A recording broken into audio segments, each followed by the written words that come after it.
with all of you. Racing just is started. We have Pride of Cabanela. Break quickly at the start. Che and Ryan. Elusive Cut moving up party outside. Winning Hand. Sugar Free Inner Class. Break of Down. Virtual Angel. Golden New Asbok. While by Filipino is the early trailer and going along for the first turn. We have Pride of Cabanela moving up party outside is Winning Hand. Elusive Cat is racing in third, then followed over by Che and Ryan. Sugar Free comes next, Virtual Angel. Break of Down alongside comes Inner Class.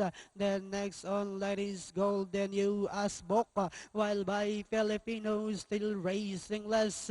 Inside the tres octavo, the lead now belongs to Elusive Cat by about 2 lengths. Winning Hand in second, running by the rail comes Pride of Cabanela. Virtual Angel is racing in fourth. Che and Ryan moving up by the rail comes Sugar Free, and on the outside Inner Class Golden U. And as they swing for home, we have Elusive Cat by about 2 lengths.